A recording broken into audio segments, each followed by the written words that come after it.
El día de hoy llevaremos a cabo la descripción paso a paso del procedimiento para determinar la distribución del tamaño de partículas de suelos finos utilizando el método del hidrómetro, con designación ASTM D7928. Este método es indispensable para determinar la granulometría de los suelos que pasan la malla número 200, así como para determinar la proporción de los limos y de las arcillas en los mismos. Acompáñenme.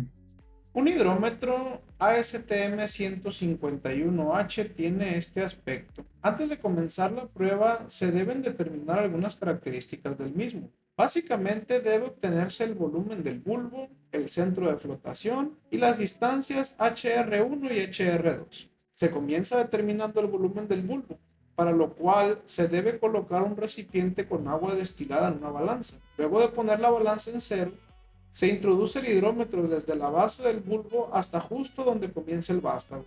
El peso registrado en la balanza en gramos se considera el volumen del bulbo en centímetros cúbicos. En este caso, el peso registrado fue de 62.8 gramos, es decir, el volumen del bulbo fue de 62.8 centímetros cúbicos. Para determinar el centro de flotación se debe introducir el hidrómetro lo suficiente para que la lectura en la balanza sea la mitad de este valor, es decir, 31.4 gramos. Registre este punto como el centro de flotación C sub B. La distancia HR1 se mide desde el centro de flotación hasta la lectura de 0.995. En este hidrómetro se midieron 18.6 centímetros. Por otra parte, la distancia HR2 se mide desde el centro de flotación hasta la lectura de 1.038. En este caso, 7.0 centímetros. Dado que la lectura del hidrómetro dentro de la suspensión de suelo se da en la superficie y el menisco queda por debajo, tiene que hacerse una corrección a esta lectura. A esta corrección se le llama corrección por menisco C sub M. La precisión con la que se medirá este valor es de 1/4 de la división mostrada en el hidrómetro.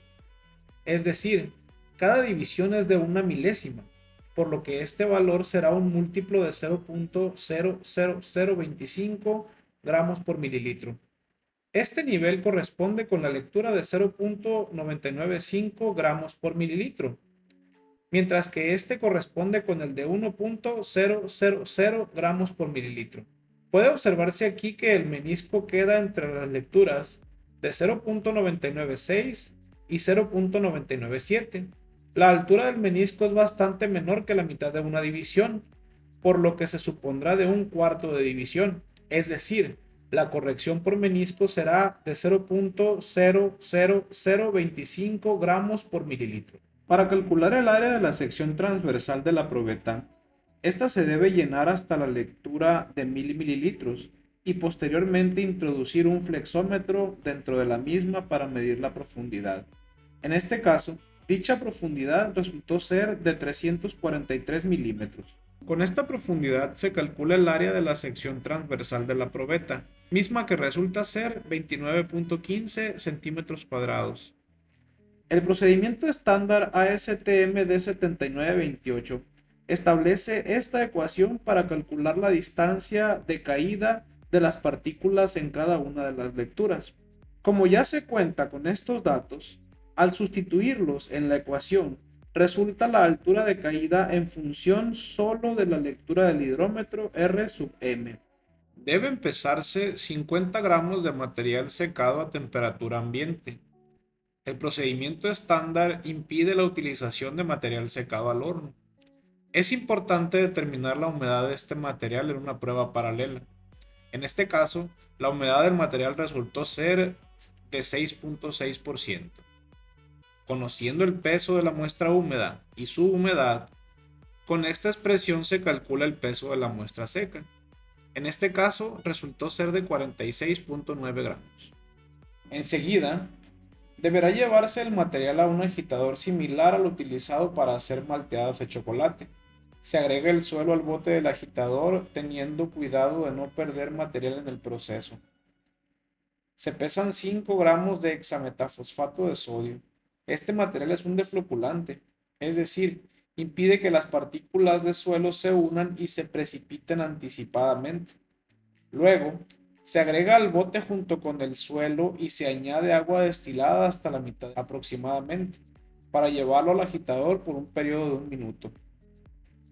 Después del proceso de dispersión se agrega el material a la probeta de 1000 mililitros y se llena con agua destilada hasta dicha lectura. Se agita un total de 30 ciclos en un periodo de 1 minuto. En una probeta gemela se agregan otros 5 gramos de hexametafosfato de sodio. Se llena hasta la marca de 1000 mililitros y se agita. Ambas probetas se dejan en reposo por un periodo de 24 horas aproximadamente. Transcurridas 24 horas se repite el proceso de agitación de las probetas.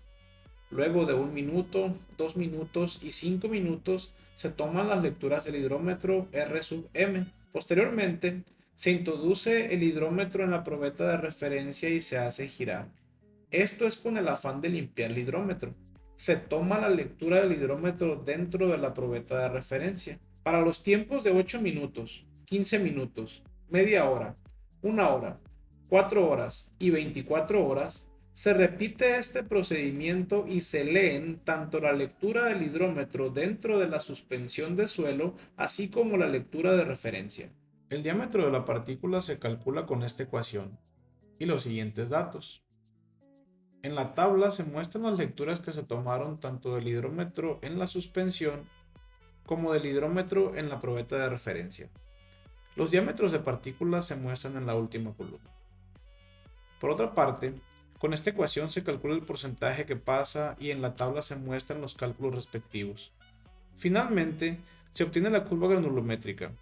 El procedimiento ASTM D7928 indica que el tamaño que divide las arcillas de los limos es 2 micrómetros, por lo que, para determinar la proporción de arcilla, se ingresa en la gráfica en la abscisa de 0.002 milímetros y se lee el porcentaje que pasa.